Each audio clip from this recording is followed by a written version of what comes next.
How do you create something that's different than everyone else? You do it differently than everyone else. Here at Copeland Creative, we specialize in telling captivating stories of wild people, wild things, and wild places. We don't just capture the story, we immerse ourselves in it. We are a diverse, multi-talented media house based in North Georgia, and if you have a story that needs told, we want to help you tell it.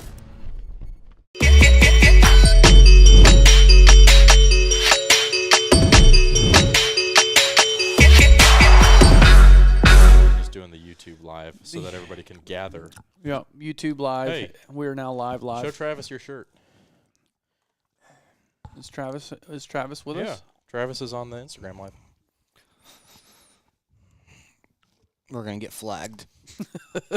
I would like Travis to know that I have worn this shirt and my Mike's Archery shirt so much that my girlfriend will no longer let me wear them because they are so faded. She won't let you?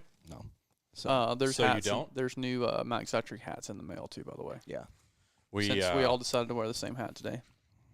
You were the only one who chose the ones with the silicone patch. Both Clay and I chose the one with the leather patch. I chose one with a leather patch. I don't like sideways hat. Those sideways. I don't like it either. It's not my favorite. And I don't know why a company, because it's never the designer never chooses that unless the person supplying the hat and the logo says, "Oh, we can't print on that hat or put that logo in the center." Well, then why would you even offer someone a sideways logo hat? You know they don't want to buy those because no one else buys them. But they're always like, "Oh, we can't put that patch in the middle." We just got a comment on 141. One second. Hat game on point. You know this. Who said that? Keegan. Self-promotion, Big bro. Daddy Hauser. But what? That's how, Oh, yeah, that's how we have just to in say case- that every time. Just in case. Big we're- Daddy Hauser. Well, we're just wearing these hats because apparently people can't connect Copeland Creative and Redneck Tech. Yeah, I guess people think that it's different. Yeah. Yeah, it's still Big weird. Daddy is stuck in class right now. Who? Big Daddy. Hauser. Oh. BDH. Well, it looks like you're.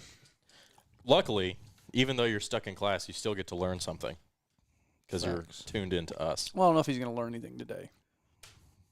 I'm sure he'll learn something. We'll need a 5-paragraph report on what you learn today. And Ryer will be reading it and grading it. I will not. I will. Yeah, I'll proofread it. I'll grade it. I love me a red pen.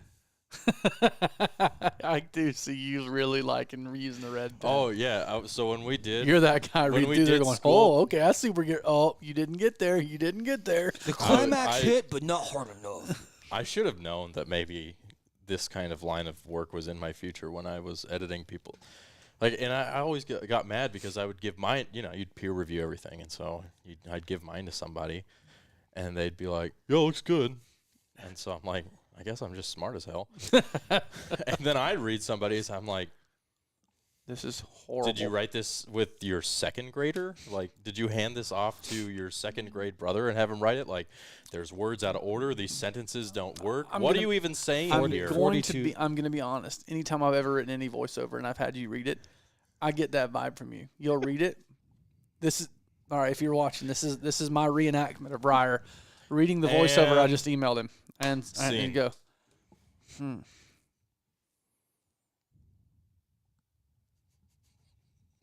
Just the look of disappointment, the look of like. I'm like, okay, what, Ryer? What do you want to do? And you're like, I'm gonna rewrite it. I'm gonna rewrite the whole thing. And I'm like, see you in 2 hours. Also says, Just church it up. Also is the guy that complains when he's not given voiceover to edit to. But I'm gonna give Ryer his biggest carrot so far. I don't even like carrots. Can you give me a cake? Cake. I'll give you your biggest cake so far. What happened on the shoot the other night that Ryer never does? Oh, he not only did he do it once, he did it twice. He suggested a shot that literally involved one shot. Yeah. Now, it took him 3 times to do it, Only on one of them. but Only it on was one still of a them. one-shotter. We were shooting a Pistol Creek thing tonight, or the other night, and they were like, most of them were like 2 or 3 shot sequences, and we were trying to think through how to do them differently. And Ryer suggested for once a sequence that only required 1 shot. that he could get it from this place to the next place. And Clay pointed it out first, and then he did it again.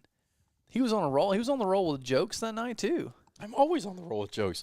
I don't feel like I was significantly funnier or wittier that evening than I am any other time. I felt like you were. I think maybe y'all were in a better mood and more willing to deal with my bull crap. I was mad about my freaking brisket. I paid $22 for, and it was like this big. You got as much brisket as a standalone brisket as Yeah. I got on my entire brisket sandwich. Yeah, and yours was like what, $12? Yeah, I always pick the most expensive thing on the menu. I have a problem. you do. All right, let's start the podcast. Clay.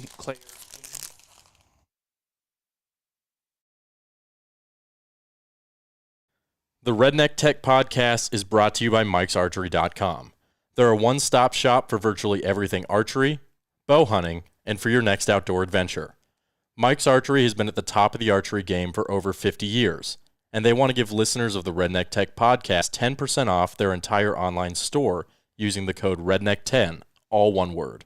Just put the code in before you check out, and your boys will hook you up. The guys at Mike's have always been good to us, and now they can be good to you too. Visit Mike'sArchery.com and get your gear now. Right here. Yeah. You want it? Yeah.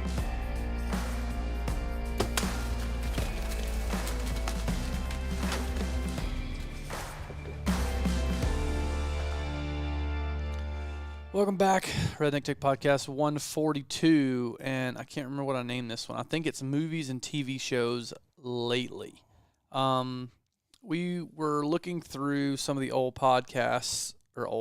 the history of Redneck Tech, which is 140-something episodes. We've done a lot. And the number one podcast to our, I don't know if our chagrin or our Chagrin. disappointment. Chagrin. You like that word? I do. I'm going to look it This is up. very non-Redneck Tech podcast to use the word chagrin. How do you spell chagrin? I don't know the answer Try. to that. I don't even want to try. Chagrin. Chagrin. Okay. Noun. Distress or embarrassment at having failed or been humiliated. Perfect. To Perfect descriptor. much to our Chagrin. Embarrassment. distress and Because our embarrassment. podcast is about trying to get better and creating content in the outdoors. And our number one podcast, not even close second, number one was our all-time movie list podcast. That one has been listened to about 4 times as many times as the next closest podcast. The next one was Dudley's podcast that we did about him trying to find somebody to work with him. So, with that was a really fun one for us. So we're going to kind of go along with that same thing on this one. But before we get started, we have some new gear we wanted to show you. I'll hand Ryer one. So we were wanting some lights that we could put in different places. We could accent with them. We could also like Lightsaber. We can't really. fight. Yeah, we don't want to break them.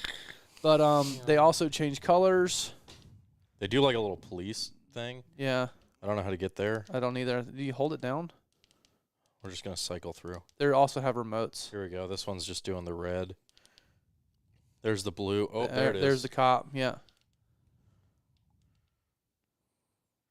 Yeah. So these are Luxio lights. They're super nice for just accenting. We use these in the Bergara shoot. Really cool, something to throw in your light case. They're USB rechargeable. You're getting pulled over by the cops. Pretty inexpensive too. Really cool little hair light, backlight.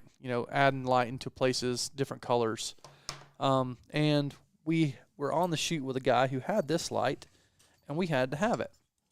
So this is our another. Once again, the theory of if you want something, let Caleb hold it, and you will soon have it. All right. This theory is becoming more of a law. Okay. More and more. I mean, not that always. we- It has never failed. If I like it has it, always been proven. Not always. Not always. There's been things I've used that we haven't bought. All right, But you've this never is, used some- This is no. the Aperture 60X, and if you're not watching on YouTube or Instagram, I'm sorry. You can mount a if you're- V-mount battery if on the you're- If side. you're just watching this, what was happening before is we had 2 tubular LEDs displaying different colors. Yes. They look kind of like lightsabers, so you can imagine that. And this is a light that you can mount your V-mount battery on the side. So this V-mount battery will disconnect. There's just the light. And this V-mount battery locks on the side, and then you can turn it on. I know exactly what And happens. then Ryer's I know exactly what happens when you get a light in your hands to test. Ryer. It ends up right in my freaking eyes And then every it will time. change colors for like different temperatures. You got to show that behind you Oh. so that people can see. All right, so here's the different temperatures. There's the temperature. So that's all the way down to 2700 K, and then I think it goes all the way up to 6500. Mm-hmm. There's 65. Normal daylight's like 55-ish. So there's 55, and then that's 63% intensity. So we can turn the intensity way down. Dial it There's down to 1%. 0%, there's 1%, then obviously all the way up to 100. So, and then It spots it'll and floods. in spots and floods. And we've got super a little handheld. softbox for it. So if that- you need somebody like moving the light or whatever, you can hold it. Obviously, it mounts to a light stand, but super mobile, which is what we need. And carrying an entire light kit into the woods or into the chute usually doesn't bode itself well. And also, it comes with a little thing to where you can attach what are those little Sony bats called? BP bats? Yeah, BP 60s or whatever. You could- LP. LP. Yeah, they're There LP. it is. You can mount those, and then you can also put different hoods on the front of this. You can do any. I mean, it's a super nice light. Also, very well built. Comes with its own little case that's This here on the floor. podcast brought to you by Aperture Lighting Yeah, I know. Solutions. So no, seriously. Well, our 3-point lighting system is now all aperture. Okay, it is. Yeah, and we've got some cheaper lights if anybody wants them. Come to the office and we'll probably sell them to you. You know what? We might. Oh, by the way, I might went down use there to these. find our hood and they didn't have it, so I got to who find it. knows where it is at. We might use those up here. Oh yeah. Those GVMs. So you don't like these? Those are very not bright. Not very bright.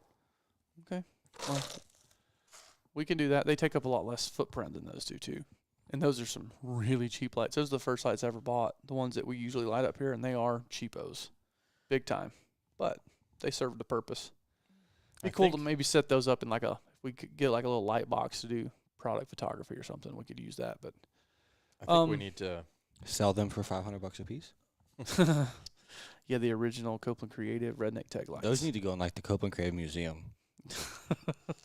Do we have a Make- Copeland Creative But Museum? you're making me feel old. You have to be old to have a museum.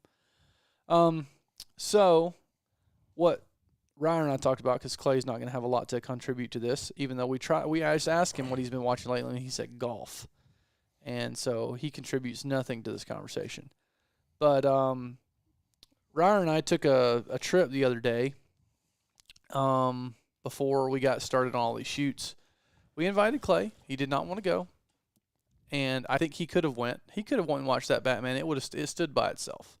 He didn't really need a whole lot of background context, did he? Clay, I need you to be involved. Okay. If you're sitting here not paying attention, what kind of example do you think that sets for, you know? What kind of example do you think does that set for the pupils in the classroom? I was just turning you down so you didn't peek.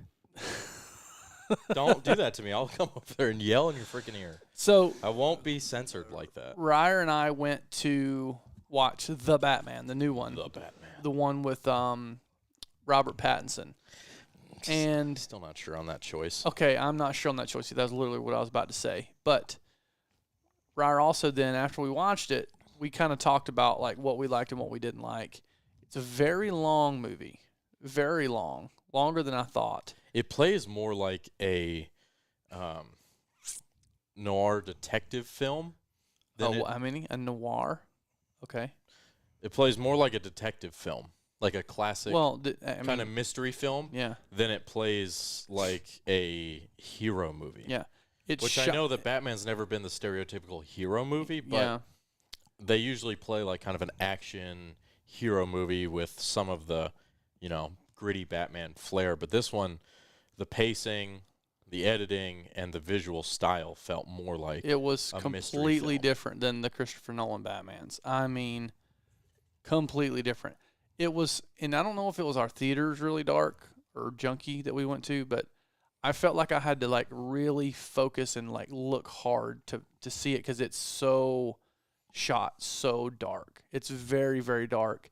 And then Ryer, when we got back to kind of fast forward, he sent me a link to kind of the way they shot it and the director and the DP that shot it, and it made me want to go watch it again because it made me notice some things that I didn't notice the first time, that I think it was just either like more worried about watching the movie than seeing the cinematography of it.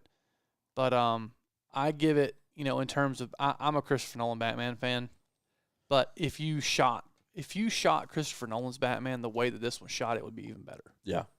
Don't you think? Yeah, this one was shot in such a way that you really feel like you are immersed in a dirty, gritty, dingy, hopeless, crime-ridden city, Yeah. which is what Gotham City is supposed to be. Gotham City is supposed to be basically the scummiest, most corrupt, criminal-ridden city. It's raining on and the dark earth. all the time. Mm-hmm. And you feel that, like they even let the lens get dirty and have specks of water and dust and dirt and mud and grime on it. And they leave those imperfections there, which the guy pointed out, it's not a new thing. They did that in The Revenant. They've done that in other films too. But He was mostly pointing out the difference between how most things are being shot right now and how they shot this. yeah, And which is something that I've thought and have not been able to put into words. But like a lot of times when I watch even a Netflix film, they look good, but they feel clean. mm-hmm. And they feel like too technically perfect. Yeah, And they dirty up the frame, which is a terminology that we use a lot. I mean, you say it a ton, but everything looks very clinical, which for some things is great. But other things, especially a lot of the stuff that I watch, which is usually darker and grittier, it doesn't quite fit. mm-hmm. Because it's too clean, it's too smooth, the colors are too perfect. You feel like you're watching a movie set instead of watching a story. And I don't know if that's just because technology is so good now that what we're doing is chasing the best picture and chasing the best technical specs and the best, most correct look. And that's kind of what everybody is going for, or if it's because it's easier to get that than it is to spend the time or the risk of dirtying up your image intentionally. Yeah. Or if it's just something that isn't really thought about. I don't know. Or, obviously when you look back at an old film, they look dirtier and grittier and Mm-hmm. everything because of the nature of how they were shot and the technology they used at the time. And so They don't maybe feel it's, smooth to me too. Either those old movies don't have the fluidity either that like new movies do. as far as pacing or as far as just like picture, Picture, I feel like they're just now. It's like everything's smoothed out. it does kind of feel that way. It Yeah. looks very smooth and clean. Like there's no hard edges. I feel like everything old's got like hard edges. Like nothing's rounded off. Like and everything new's rounded off. If that makes sense. But what stood out to me too, and the thing that you showed me was, when we talk about pre-production, we harp on, planning and shooting for a purpose. They went as far as to get custom lenses made to shoot it a certain way, to give it even more of a look. Well, they took ARRI lenses and had them detuned because they needed a lens that could cover the full sensor of an ARRI camera, which an old vintage lens can't do. And a lot of films do make use of old vintage lenses, but they wanted the full sensor picture, but they wanted a lens with the same kind of imperfect characteristics that an old lens might have. Mm-hmm. An older lens with less perfect technology, less good technology. So they had people detune the lenses. Isn't that so funny? Yeah. You think about it. But think about just Excuse me. just in some of our own work, the times where we have intentionally, I guess, degraded an image. Yeah. A For lot a of look. times. Yeah. We did it on Blue Stem. We did it in the artist profile for Clayton, which, if you guys haven't seen it, it's probably more apparent in that one in some shots. Mm-hmm. But you can see where there's been film grain added. We kind of did it for the baseball shoot a little bit. Yeah. Certainly didn't use a technically correct color grade on that. Softball as well. Mm-hmm. Dirtied it up some, which they loved, by the way. And I think that I think that's one of those things where on those two, the video board is so crappy that we could have left it clean and it would have added it itself. It might have. yeah, I still am interested to see what it looks like on that board. Well, I I'd would like say to we see could it. go Friday, but we Yeah. won't be here. But yeah, I think there's a lot to be said and a lot of situations where we're intentionally dirtying up the image for a particular look is important because at the end of the day you can chase all these technical specs and make the most correct image and the cleanest image and the nicest looking image, but sometimes the technically correct image does not produce the feel or immerse you in the story you're trying to What was it that tell. he said? It was boring and soulless, which I Yeah. agree with. And that's why I really want to go back and watch it again, because a lot of those imperfections, in that theater I saw as making it harder to see. But when I watched his playback with some of the stuff of the film on his YouTube, it was like, okay, I would rather watch that with a nice TV with a surround sound room is how I'd rather watch that, or go back and watch it in IMAX again. I'd like to do that. And maybe we'd have time. We might have time in Arizona to do that. I'm down. Oh, darn. I will not be there again. So, good thing. I'm glad you brought your microphone down, because you did go and watch 14 Peaks. I watched it on the couch. Okay. Not my couch, because I clearly don't have one, but on a couch. Ryder and I also watched 14 Peaks. I want to get your take as the non-film. Wait, hold on. We got to wrap up the Batman. Okay, wrap up the Batman. I'm sorry. Overall, Batman's storyline, I found it to be lacking. I didn't really like Robert Pattinson as the Batman. He only knew he didn't have the versatility in acting like Christian Bale does. Yeah, I feel like there wasn't enough grit in this one. And I also feel like the climax was not as climactic as I feel like it should have been, especially after waiting for it for 3 hours. So storyline, if you like Batman and you like movies, you will enjoy it. Yeah. But I'll give it I know a lot of people online said it blew them away. Yeah. It personally didn't blow me away. But I'm also not a Batman fanboy. 6 out of 10. 6.5 out of 10. But the editing was very good. I think the storytelling was very good.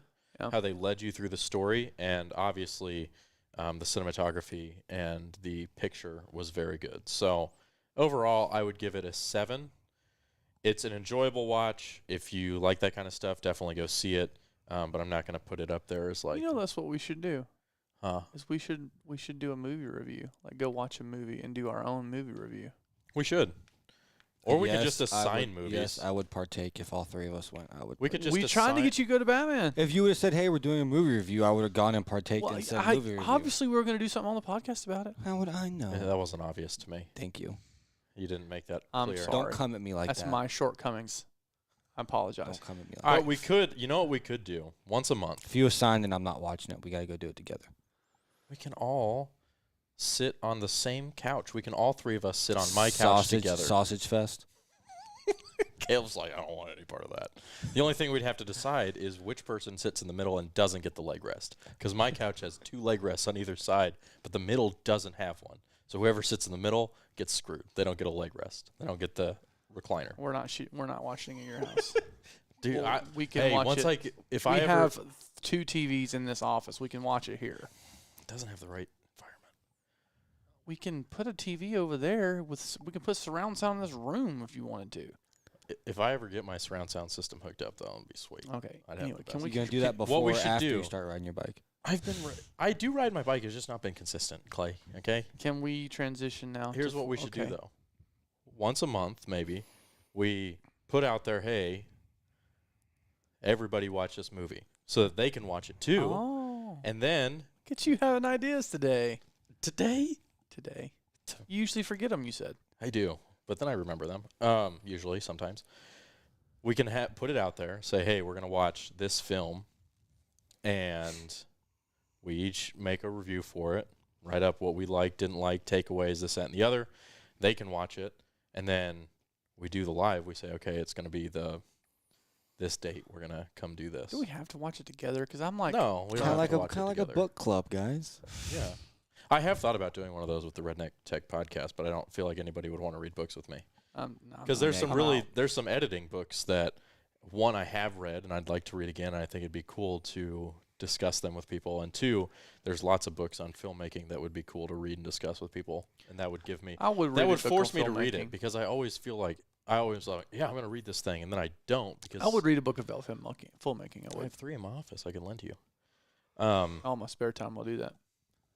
Read it on the plane. What do you Alright. got? You say you got a 4-hour. But yeah, plane if ride. that's something that I'm y'all watching would, movies on that plane ride. if that's something I that look y'all forward to would long want, plane rides just to watch movies. and they have the new ones. I watched Dune on the plane. Don't tell me. I haven't seen it yet. I'm gonna hopefully There's watch that. nothing to tell. There's nothing to tell. It's not good. I Okay, just stop talking. Can we transition it to looks nice.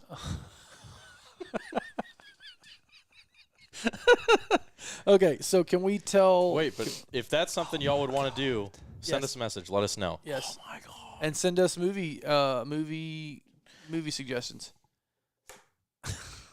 Well, I wanted him to talk about 14 Peaks. We're doing the next thing right now. Yeah. Y'all are children. Y'all are so bad. Okay, so Batman movie reviews, 14 Peaks, which That was is different very- than Twin Peaks. That was very abbreviated. Our movie review that we do for the podcast would be a lot longer. Yeah. So Ryan and I both watched 14 Peaks. Clay, you actually did watch this one. So what Yes. was your Well, thoughts? so this is how things go. All right, hold on. Before you give your answer, like I want this to be a thought through answer. Be No, it like, will. it No. sucked. I don't I want to like it. gotta, Or I lay, like. I gotta lay the ground. For it. Okay, go for it. This is usually how things happen. Gotta lay the groundwork. Ryer comes in raving about something so much that Caleb watches it, and then he raves about it so much after he watches it that I watch it, or other way around. Caleb comes in and raves about something so much that Ryer watches it, and then Ryer watches it and raves about it, and then I watch it. Okay, stop right there. We've raved about many movies before, Yeah. and this is the first thing you went and watched. Well, I didn't purposely go sit to watch it. Taylor and I were on. But you Netflix. accidentally fall on the remote. And you're like, oh No. crap! It's playing 14 Peaks. No, Taylor and I were Crap. sitting there watching stuff, and I was like, "Oh, there's 14 Peaks. I guess we could watch that." And she's like, "Okay," and we watched it. So I didn't like sit down and. Okay, But you did sit down to watch something. continue. Yes, I What do did. you all usually watch? Station 19. What's Station 19? It's like, so the people that created Grey's Anatomy kind of created the same thing, Lost me. But if- Sounds horrific. but a fire station. There's a lot of sex. I have a pet peeve. I don't like. I hate watching But- shows that have a lot of sex in them But because it's just gratuitous and needless. It doesn't do anything.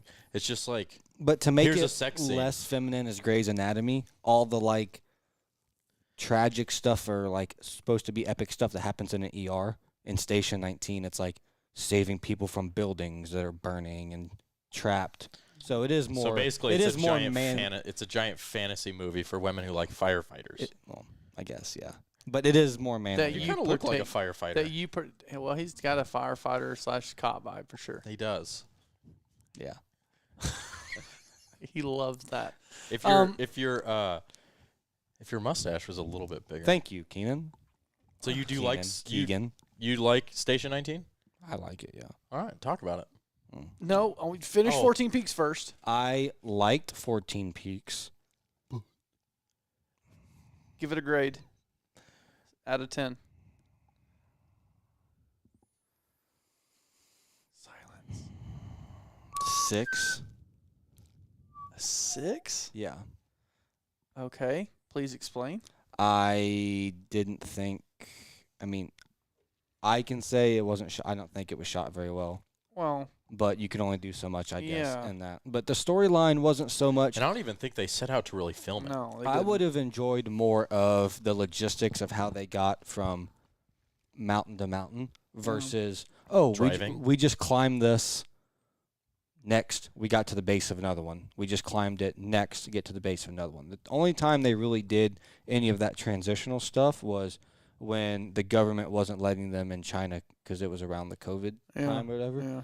I would have liked to see more of, yes, we understand that you're doing so many peaks in a short amount of time, but really logistically, climbing the peak is like the easiest part. Once you're there, you just got to climb it. I would have liked to have seen. Yeah, that's the easy part. No, I'm talking about logistics wise. Like once you're at the base of the mountain, And you've got all the stuff there, then all the you've got people it there, the then- personnel yeah, there. Then you're just climbing. I would have Just liked climbing, dude. And, Well, I that's would- and I also would've liked- saving people. I see what you're saying. I It's would just have not liked to near as sexy as the but climbing I would have part. liked to have seen how they saved time going from place. And I mean, it's probably helicopter, private plane, Yeah. whatever it is. But I would have That's liked. probably why they didn't show it. Is Right. because of that. Yeah. They weren't on the back of a yak walking Right. from mountain to mountain. They were Right. getting ushered around the 14 biggest peaks in the Himalayas. Right. Okay. And I didn't like the flashbacks with his mom. Why? I don't know. They kind of. I don't know. It just took me out of it. See, I feel like a butthole every time I say this, but like, I don't even know if I should say it because it's going to make me sound like a butthole. But I'm going to say it because I'm going to be honest with the listeners and the viewers of this podcast. I love the fact that people take kids hunting. I plan on taking my son hunting. I do. I really want him to learn. But I hate watching kids on hunts. I just don't like it. I won't watch it. I've filmed a couple of them, and they're fine. But like the whole heartstrings aspect of that people are going for, doesn't do it for me. Well, Talking and about half the 14 problem- peaks, like with his mom thing. That's kind of the same thing with the mom. Yeah. Like you're just like, just show me climbing the mountains, dude. Like Right. I don't want the heartfelt piece. Like it's not even the heartfelt thing, and I understand it's important to take kids, and and I would rather take my son hunting than anything, but like I don't want to watch a kid go hunting. Just don't care. Well, I think that some of it is, especially with the kids going hunting, is it has been overdone and beat to crap. Oh well, it's just like the And it's veterans. always- just like the veterans thing. And it's always the same thing, and it's like taking kids hunting is awesome. Yeah. Everybody should take kids hunting. And we should show Yeah. that. But there are different Yeah. storylines than Yes. the same Well, old. that's and now let me clarify what I continuing- mean about the veterans thing, Yeah. so people aren't yelling at me. yeah. The veterans thing, where essentially you go and hunt with a veteran just to feel sorry for them. And that isn't- ideally, that isn't what- ideally they're wounded. Yeah, and that's not what they want. And you do it for the simple fact of using it as a marketing piece. I just don't like that. I mean, Well, I'm companies- We're not saying don't let veterans hunt or Yeah, don't yeah, send yeah. veterans hunting. It's not what we're It's saying. it's not. The it just fact can be that done. The story's just the one storyline is we have a wounded vet who's using hunting to get back into the world, or get over their injuries or whatever. It's like, okay, we've seen that 10 million times. Just like we have seen, we're just like you, we're country boys. Good old boys. Good old boys. Like, nothing about that is original. We have seen that 10,000 times. And if Ryer hears it again, he's going to blow his brains out. Because we have heard and gotten messages and been asked for help from every, what's the concept of the show, man? We're just some good old boys that do this thing, it's our passion, our love. And it's like, okay, how are you different? Well, we just hunt around home. We do our thing with our buddies at home, and, we're just country boys. We're blue collar. Okay, how are you different? That's every other show on television. And it's the same thing with the veterans. It's the same thing with the kids. You know what? You've got to annoys me? figure out, hold on. You've got to figure out a better way to tell that story. You've got to figure out a more creative way of doing that. Because if that's all you got, good luck. Continue. Sorry. Had to get that out there. No, I feel it. Yeah, I'm pretty tired of that for sure. I think that there are other stories and other aspects and other things, and there are the good old boy shows have already been done, and they've already been done basically to the full success that they can be done to. Yeah. And you'll never be able to top the I don't know, like a Michael Waddell sort of thing. Yeah. Like a real tree road trip sort of thing. Like that's your standard good old boys kind of show. A bunch of Yeah. buddies going hunting, doing their thing. You know, and it's been done and done and done and done and done and done and done.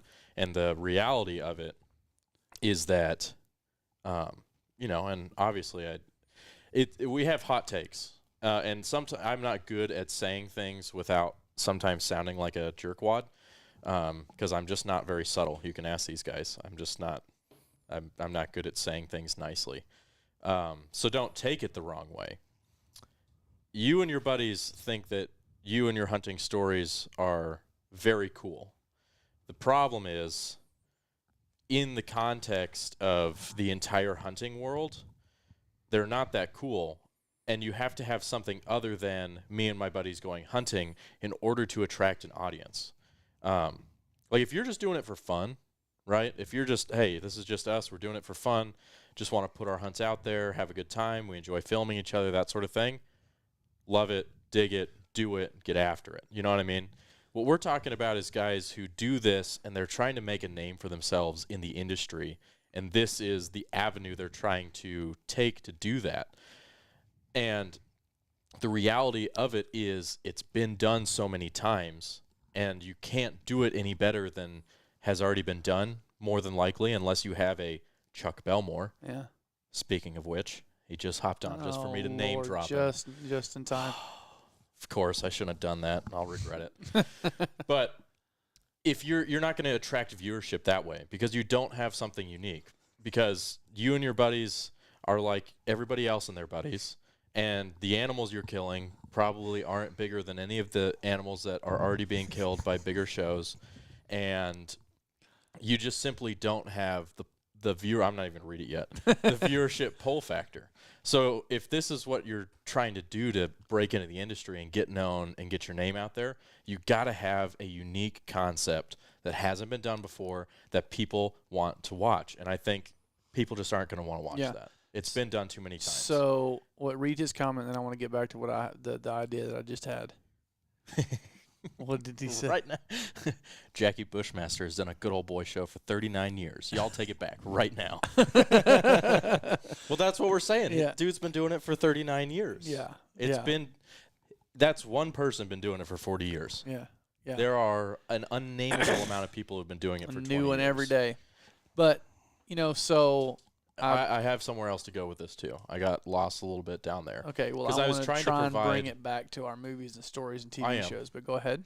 So now my gripe with the taking veterans hunting. Yeah. Taking veterans hunting is great. Yeah. Veterans hunting does a lot for those veterans. The problem is that I feel like most of the time taking the veteran hunting is not for the veteran. Yeah. And it's not for the care of the veteran community. It's for, they know that the hunting industry is full of red-blooded, patriotic Americans who support the military, support the police, support the U.S., and support the boys and girls that go and fight for our freedoms overseas, which is great. Yeah, which we we love all them. which we all do too. And we're all super grateful for them. But because of that, there is a certain knowledge that you have as a content creator that if you put a veteran, especially a wounded veteran, on a hunt and call it a veterans hunt, immediate views. Yeah. And so no longer are people doing this for the good of those individuals or that community.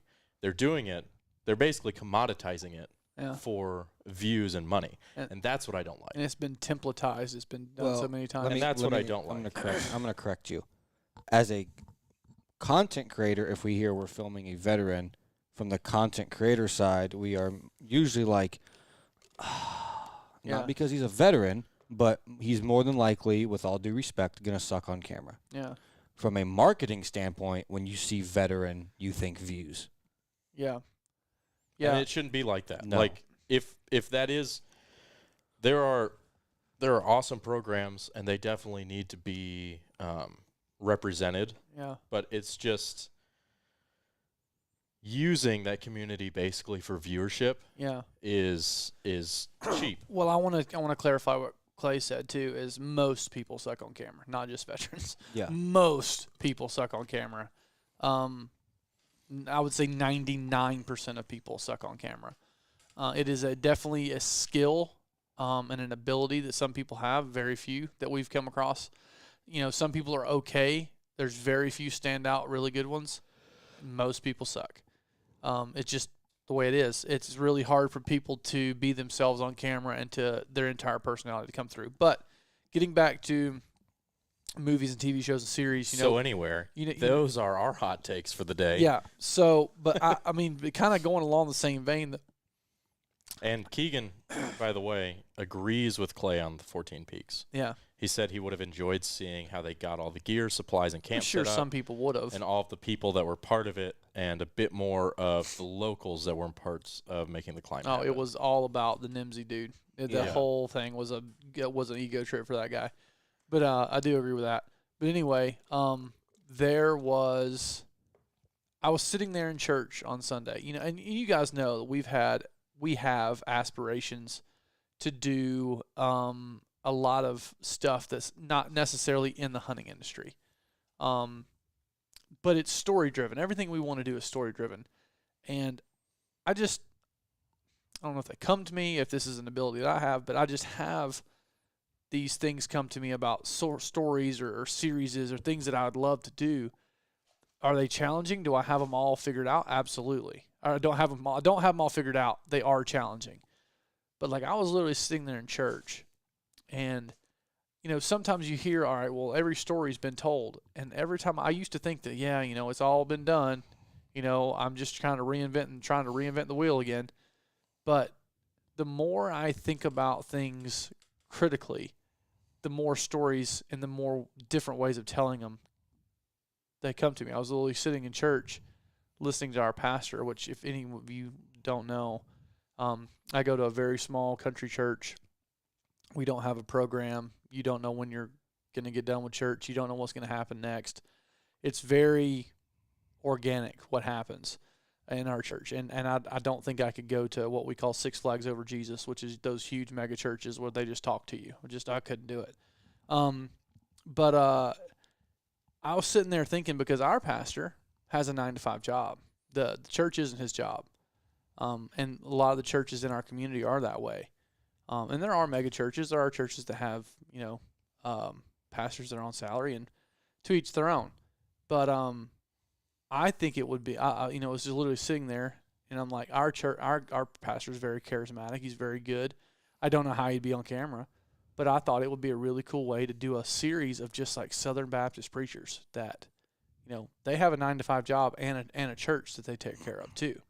You know, and to tell that story, what's that look like? You know, a lot of people don't know that. A lot of people don't understand what that looks like. But you know, if you're one of those guys that's sitting there thinking that every story has already been told, you know, and we're just going to do the good old boy thing because that's all we know, you need to think a little harder. You need to try a little harder, because not every story's been told. Like, I've got a list on my phone of film ideas and series ideas and show ideas that we want to do.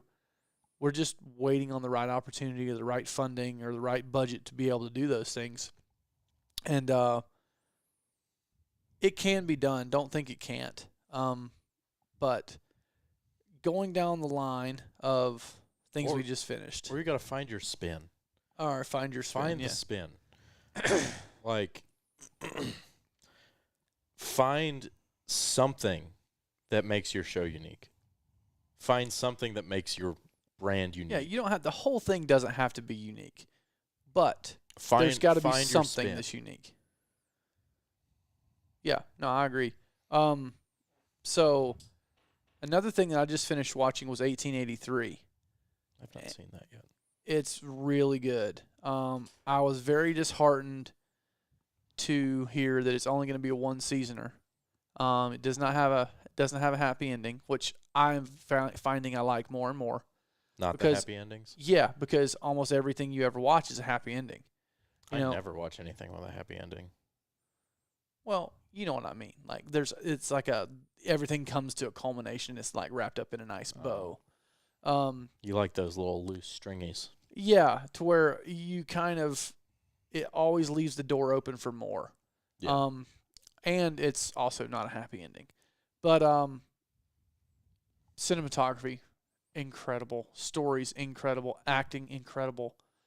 The set where it was shot, and the way that they moved through the landscape, incredible. The use of light, incredible. Like everything about it was just so freaking good. And I envy the talent that those people have to create something like that, and then the writing ability from Taylor Sheridan, and then Yellowstone. Obviously, if you haven't watched Yellowstone, you're really missing out. It is incredible as well as a modern Western. Some of the best character development, some of the best cinematography, some of the best storytelling, some of the best script writing that there has ever been. But that's what I've been watching lately, and just blown away by. And SEAL Team. Watch SEAL Team. Really, really like SEAL Team. It was very templatized towards the end because, you kind of knew the flow of the show and how it was going to work and who was going to have the downfalls. And, it's about time for so-and-so to fall off the wagon, that kind of thing. But I don't know. Those have been my go-tos here lately. What have been your go-tos lately, Ryer? You said something about Hannibal. Yeah, I've got a few that I've watched that I'd like to talk about. I've been honestly I've been watching the third season of Hannibal for like a year now. Yeah. And the reason is that Hannibal is a show that requires a lot of, you have to pay attention, and it takes a lot of brain power. Yeah. To watch. And so I'll watch an episode or two and then go on to something a little bit lighter. I'm looking at my Netflix right now, actually, to remember things that I've been watching. So one thing that I watched, because I downloaded this for a plane ride, not knowing what it was, just having seen the trailer, basically, was Cowboy Bebop, which is it's a live action remake of an anime called Cowboy Bebop. And I watched the trailer, and it was just really fun and stylized. It's kind of a mixture of a sci-fi, a western, and like a old, I'm going to use it again, like a noir mystery film, detective film. Doesn't sound like something I would like. The first few episodes were really good. Visually, stylistically, it's just a really fun, interesting watch, and they do things differently than you've ever seen really done in a live action.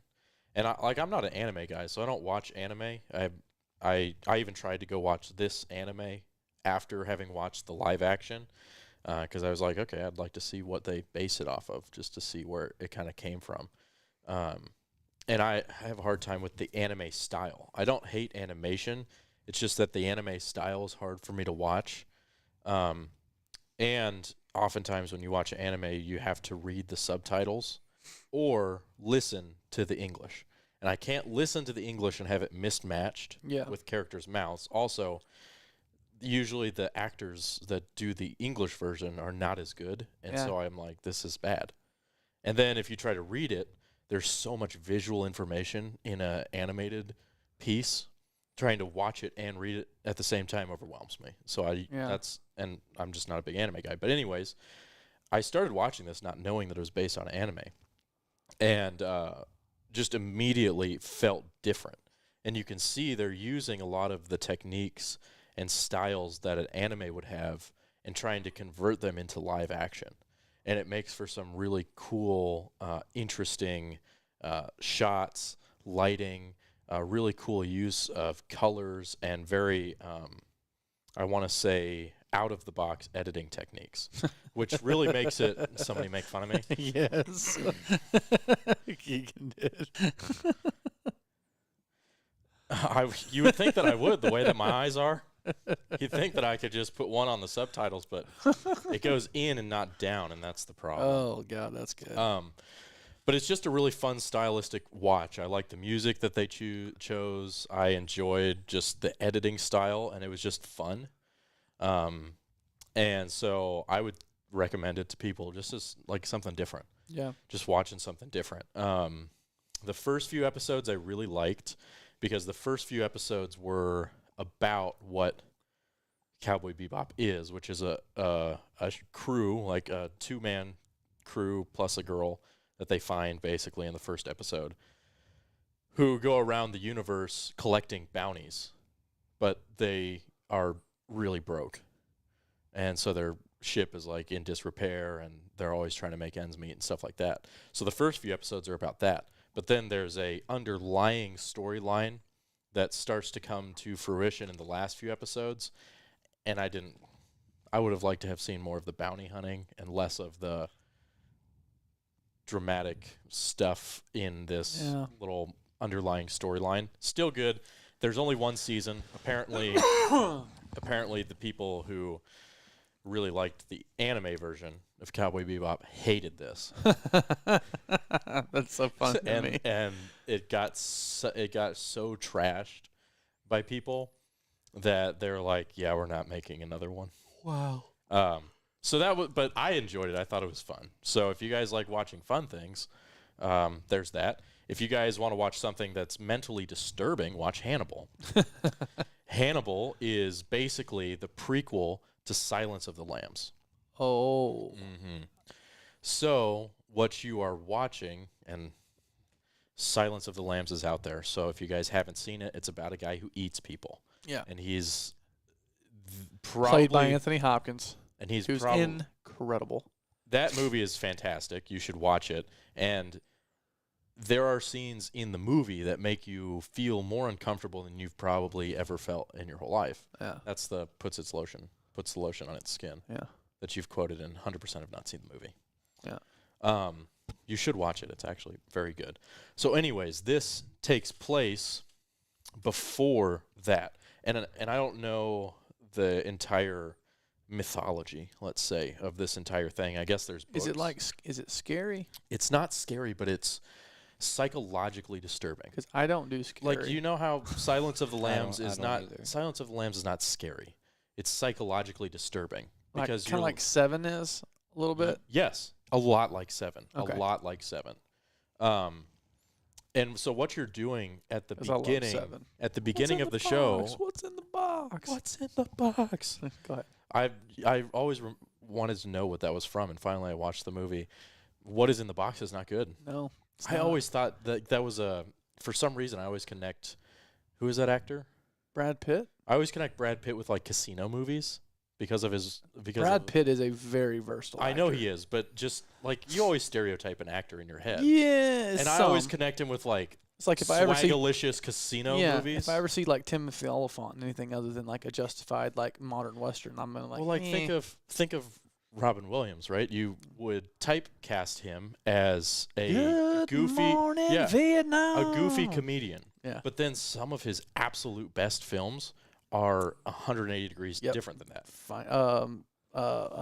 Good Will Hunting. Good Will Hunting. Yeah, that's what I was thinking. Amazing. Finding Forrester, but Good Will Hunting. Dead Poet Society. Dead Poets Society. Yeah. Also fantastic. Anyways, Hannibal. So what you're doing is at the beginning of Hannibal, there's he's a instructor at the FBI Academy on Behavioral Sciences, essentially doing the same thing Mindhunter does. Yep. But after Mindhunter. So like if you put these all in a timeline, Mindhunter comes Have you watched first. Mindhunter, by the way? Yes. Okay. We talked about that last time. Oh, okay. So you put Mindhunter first, right, where they develop the entire behavioral analysis of killers.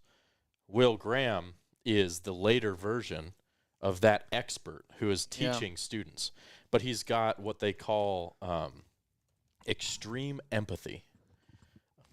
Whether or not that's a thing, I don't know. But it's a fictional show. So he's got extreme empathy. I think I've heard that before. Which gives him the ability to literally put himself inside of he can go to a crime scene, immerse himself fully in the murderer's mind, and recreate exactly what happened and why the killer did those things. And so the FBI starts getting these serial killings. And they're like, we can't catch this guy. We need Will Graham, who is mentally unstable. Dude's this far from a breakdown. And this is still Hannibal. We're still talking about Yes. Hannibal. Okay. I'm just laying the groundwork so you Gotcha. can understand. So this guy is, sounds like I'd like it so far. he's mentally unstable, as anybody who has extreme empathy would be. And the FBI comes in and is like, hey, we need you to go basically do this for the worst killer around. And in some of the most gruesome, psychologically disturbing crime scenes that I've ever seen on TV. I've watched episodes on the plane, and I was like, I should not be watching this on the plane because I'm afraid that people will see this and think that I am insane. And like call the stewardess and be like, you see what this is? Yeah. This guy's 15A. So might basically wanna have he- somebody waiting on him off the plane. he starts basically profiling all these killers doing his thing. The editing is absolutely incredible. The way they're able to transition from the real world to inside of his head and inside of these crime scenes is astounding. It's really, really cool. It's really a masterclass in visually representing somebody's psyche. Yeah. And so the first part of it is he's just doing this. Well, he starts to go insane because he's in the head of this killer. And so he starts to see Dr. Hannibal Lecter. And I don't know if this is a spoiler, so if you're wanting to watch this. Yeah, don't spoil it. 'cause But I wanna it's not watch. really a spoiler because you know what happens. Dr. Hannibal Lecter, if you know Hannibal, Yeah. he's the killer. Yeah. He's also Will Graham's psychologist. And they develop a relationship of some kind. Not like a relationship, Yeah. but Was that quotations or grabby? well, it wouldn't. Two men wouldn't be this. It would be quotations. But basically, Will Graham Yeah. is hunting Hannibal Lecter without knowing He's hunting. that Hannibal he's Lecter. hunting Hannibal Lecter. Yeah. And Hannibal Lecter is his psychologist to a man who's hunting him who is mentally unstable. Yeah. And so for 3 seasons, you're seeing this cat and mouse game Yeah. as well as a whole bunch of just mind Fs going on the whole Yeah. time. Yeah. While and the reason I like this show, one, is because the story is awesome. Yeah. And two, just how effectively they were able to show. It's such a mental show, Yeah. such a psychological show, and they don't. See, that's They what don't I want. try- they I want don't- Clay to experience that. He's Yeah, he never wouldn't like it, experienced though. that. Why do you not think he would like it? Because he doesn't like things. This is true. I think they go to a golf course one time. But it's amazing to me how, like in a lot of shows that are psychological, they rely on the outer expression of the character to kind of display their psychological state. Yeah. This show, they literally put you inside of his head. And as he goes insane, the less differentiation there is between reality and headspace in the show. And so at times you don't know if what you were watching is what happened or what is being perceived to happen, or if he's asleep or if he's awake, or if this is a crime scene, or if he's the killer, or if you're seeing what Hannibal's, you don't know. Yeah. And it's amazing. Yeah. But it's a show that requires you to sit and watch and pay attention and absorb. And Oh. because it is so heavy psychologically, like I've had to literally be like, okay, I got to go watch Seinfeld for a little bit. Like, especially after I come back, like if I edit all day and my head is like burnt out, it's not a relaxing show. Yeah. Like I don't go home and like, okay, kick off not my like shoes, have a beer and like watch have Parks a good and time. Rec. Yeah, it's not a comfort show. Yeah. It's a show that challenges you as a viewer, which Yeah. I enjoy. Yeah. There was another movie I watched recently, and it was called Beware of the Dog. Yeah. I want to watch that. And Maybe that's- that's the one that we should all watch, because I haven't watched it yet. You've already seen it. Beware of the Dog would be Hold on, let's do this. Let me open up my Netflix and see what's on my list that I haven't watched, and maybe that's going to determine the next one that we watch. Beware of the Dog would be a hard one to talk about on here because of the subject matter. Okay. So, So- The Adam Project. What about that? Have you seen that yet? What's that? It's the brand new one from Netflix that's got Ryan Reynolds and his younger self.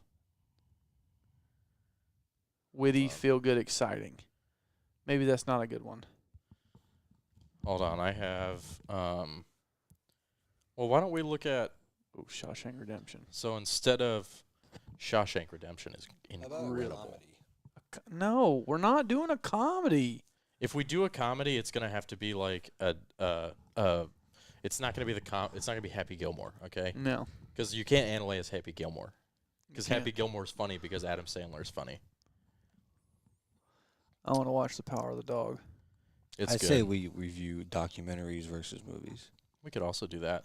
We can do Let's that too. go. I but- would much rather watch a documentary than a movie. Let's look at critically acclaimed auteur cinema, Django Unchained. Oh, it's a great one. Have you not seen it? I have. Yeah. We can't talk about that one. We can't. No, we can't. If y'all haven't watched Django Unchained, Let Clay pick it. well, We gonna have to go- approve it, of course, but I want to go find we should look up movies everyone should watch well, because Clay will not have seen any. The of Last Samurai. Have you seen it? them. Ooh, Apocalypse Now. That's a good one. Apocalypse Now is fantastic. The Patriot. Bohemian Rhapsody, Apocalypse Now, I hated Vertigo, Bohemian Rhapsody. One Flew Over the Cuckoo's Nest. You know what I should do? Just to make everybody hate me. 2001: A Space Odyssey. We could watch Spaceballs. Do you know what 2000? Have you seen it? I don't know if I have or not. 2001: A Space Odyssey is basically Stanley Kubrick just experimenting with a camera for 3 hours. We could watch Spaceballs. No. Have you seen Spaceballs? Yeah, it's a comedy. It's Uh, stupid. It's a rip-off of Austin Powers. It's stupid. Shawshank Redemption. I've seen that. The Breakfast Club. You've seen Shawshank Redemption? Yeah. Have you seen The Breakfast Club? What happens at the end of Shawshank Redemption? That's when they're up on the roof and they're tarring the roof and No, that's not the end. The end? That's the end? That's don't about like a You third watched- of the way you in. watched- an hour. You Oh, watched literally it where is. nothing Yeah, it is. begins. No, I don't remember the end. How do you not remember the end of Shawshank Redemption? I've seen it once. I've seen it once. Good for you. Oh my God, Clay. The Shawshank Redemption? That's a man movie. There are movies and there are man movies. That is a man movie. Golly. How do you not remember the end? That tells me you didn't watch the end. Yes, I did. I've seen the entire movie. I watched it. Then what happens? What happens? If I remembered, I would have told you the first Then time. what you happens? asked. If I How do you would've forget what happens at the end of Shawshank Because I've seen Redemption? it once. Why do you think I know Caddyshack and Austin Powers so well? I've seen them like 20 times. I've seen Shawshank Redemption one time. And you're clearly superior than I am. I can literally tell you almost shot for shot what happens at the end. That's how intense the end is. Good Lord. Well, we need to make a decision so people know at the end of the podcast which one we're going to do. Titanic. I just put in like no.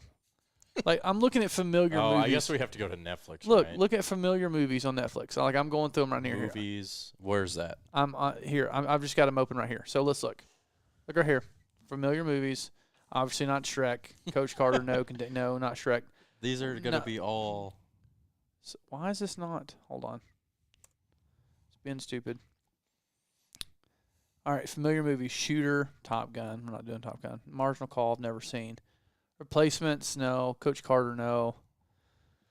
Shrek Warrior. The other guys. The Last Samurai. The Patriot. Moneyball. Excellent. Braveheart, excellent. The Green Mile, excellent. Longest Yard, no. Blood Diamond, wasn't that good. Troy, excellent. I don't think I've ever seen Stand By Me. That's an old movie, though. True Grit, I've seen the new one. Zoolander. Born Ultimatum, no. Unknown, no. The Net, Caddyshack. Have you seen V for Vendetta? Me? Yeah. I Clay. love those. Okay. You think Clay would like V for Vendetta? Should that be the one that we watch? It's a really, really, really, really, really good movie. Who does V for Vendetta? Who directs that? I don't remember.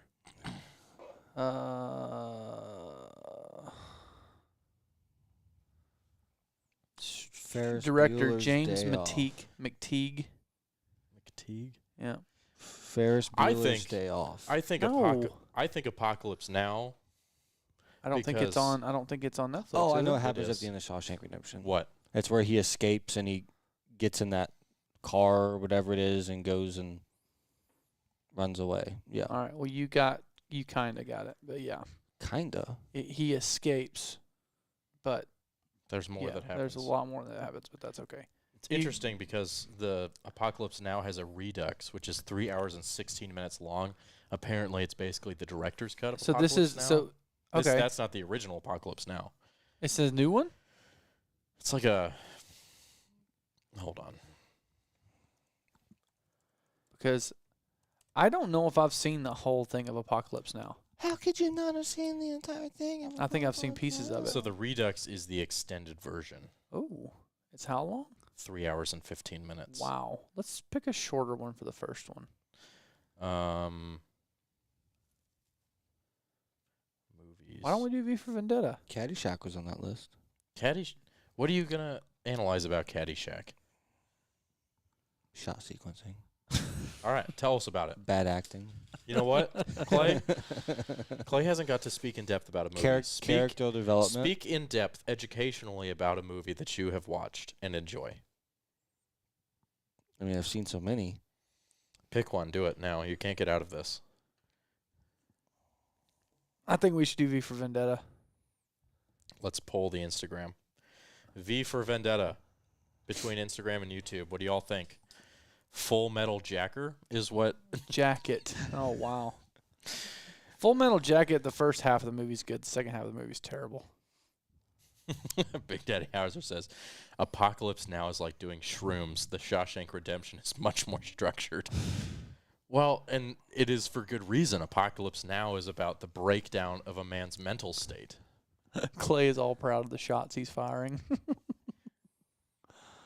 Talk about one. Platoon is a good movie. Oh, Loser. Oh, is that your name on social? He said, "Good day from Australia. Found you guys randomly a few weeks ago and slowly working through all your podcasts. So much great info Australia. that nobody else talks about.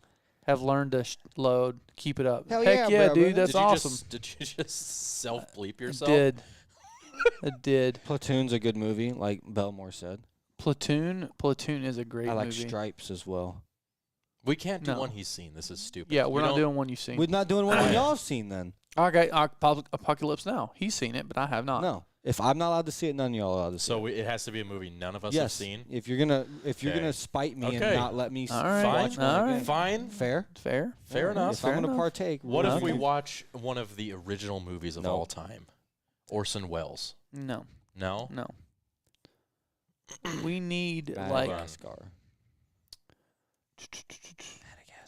no. 3. No.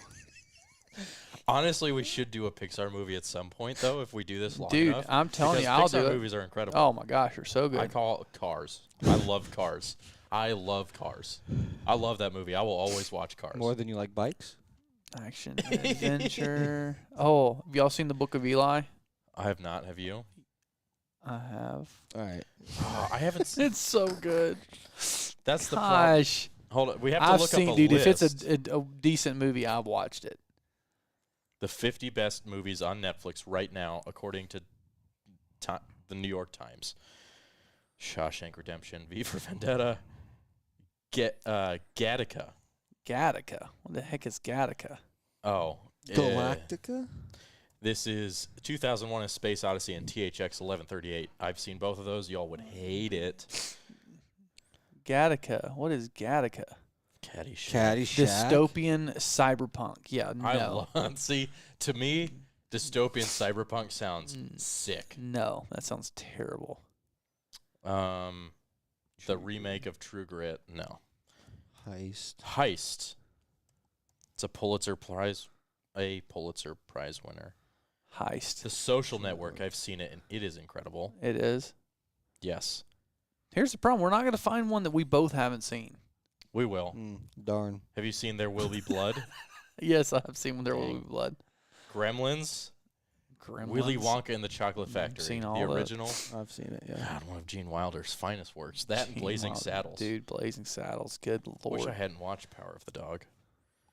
Then we could have watched that. Ally, Ali. Ollie. Ali. I'm just reading Oh, man. things. We're sorry, guys. This podcast is really Will lost Smith it. nabbed his first Academy Award It nomination was for his master. really, Oh, really you've good. seen it. Damn it. Yes, I've seen it. Nightingale. Nightingale. What is that? Rigorous, relentless riff on revenge narratives and Hollywood westerns, retracting through the prism of white supremacy and violent patriarchy. No. Eiling Francisco stars as an Irish woman in the 19th century Tasmania who embarks on an ill-advised crusade for justice after a brutal assault by a powerful commander. It sounds like the subject matter is something we will not be able to discuss. Have y'all seen the show The Handmaid's Tale? Yes.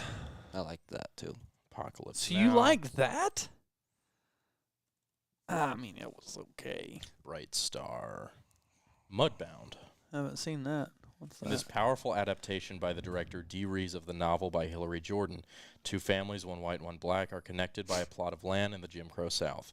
Meh. Rees gracefully tells both stories and a larger tale of post-war America without veering into didacticism, and her ensemble cast brings, Didacticism? It's the first time I've ever heard that word in my life. and her ensemble cast brings every moment of text and subtext into sharp focus. Our critic called it a work of disquieting, illuminating force. First of all, What did he say? disquieting. What did you say? Killing them softly. I have not seen Killing Them Softly. Brad Pitt teamed up with Andrew Dominic, the writer and director of The Assassination of Jesse James by the Coward Robert Ford, for this, quote, grisly little crime movie, adapted from a novel, quote, Kogan's Trade. Let's watch Pitt it. and James Gandolfini, in one of his final roles, star as two contract killers sent by their mob bosses to take out a group of small-timers who robbed the wrong poker game. All right, so Killing Them Softly is on the top of the list right now. Is neither a traditional gangster movie nor a Tarantino-style hitman flick. Dominic sets the film during the 2008 financial crisis and presidential election. Interesting. Okay, so that's the top of the list. Yeah, I got that one. Silver Linings Playbook. I've seen Excellent. it. Seen it. I've seen it. As, Excellent. My Fair Lady. That's old, 1964, which No. we should do old movies at some No. Middle of Nowhere. Ma Rainey Black Bottom. What? No. His House. Dick Johnson is Dead. What? It's a No. documentary. The Old Guard. No. I've seen that. The Five Bloods. I've actually heard this is pretty good. I've heard it's really good, but I haven't watched Spike it. Lee's latest is a genre-hopping combination of war movie, protest film, political thriller, character drama, and graduate-level history course in which 4 African-American Vietnam vets go back to the jungle to dig up the remains of a fallen compatriot. And, while they're at it, a forgotten cache of stolen war gold. In other hands, it could have been a conventional back-to-Nam picture or Rambo-style action adventure, and those elements, to be clear, are thrilling, but Lee goes deeper, packing the film with historical references and subtext, explicitly drawing lines from the civil rights struggle of the period to the protests of our movement. A.O. Scott called it a, quote, long, anguishing, funny, violent excursion into a hidden chamber of the nation's heart of darkness. For more genre-infused drama, check out Slate. Wow. No. I mean, I want to watch it, but no, it's not at the top of my list. 13th, I've seen that. I'm thinking of ending things. Mm. I think we do Killing Them Softly. Lady Bird's very good. I haven't seen Lady Bird. Uncut Gems. Uncut Gems. I was so mad. So mad at the end of that It one. could have been much better. Crip Camp. I watched that movie. If you guys want a masterclass on how to tell an engaging documentary Crip Camp. without being... I haven't seen that. So, earlier, when we were talking about how taking veterans hunting is often commoditized, Yeah. used for views and money. And it rarely tells an authentic story, and certainly does not tell a story that I feel like veterans connect with. You're not telling veterans stories. What oftentimes happens is you're telling the story that you want viewers to see, right? And that's true of a lot of documentaries that handle, or things that handle, let's say, marginalized groups. Okay. Crip Camp is a documentary about a cripple camp back in the 1970s where basically kids with disabilities, whether they be physical or mental, were sent off to this camp for the summer to have like a camp experience. And they get the people who went to that camp to talk about what it was like at that camp, and then how a lot of people from this camp were spurred into living lives of basically, what's the word? Activism for people with disabilities, whether that was for like representation in the government or like the Amenities to help with amenities to help them get places and that sort of thing.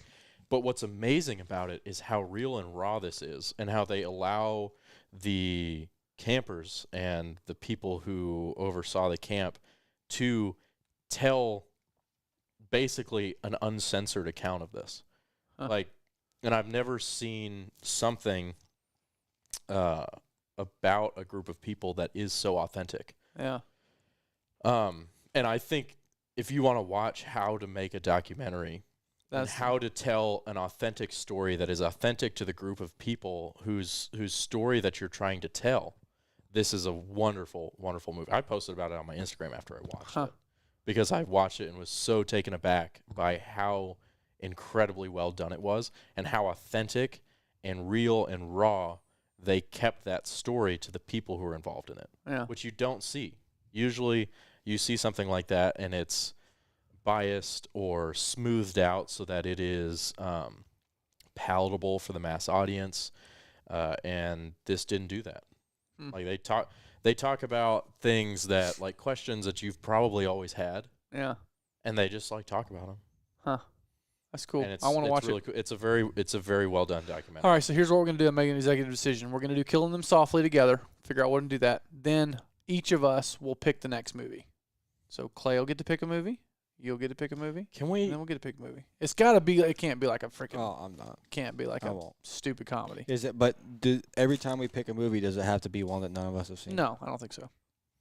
Well, because that kind of screws me. Because no matter what, I have to go watch a movie. If I pick a movie that you guys have seen 1,136 times, you don't have to go watch it.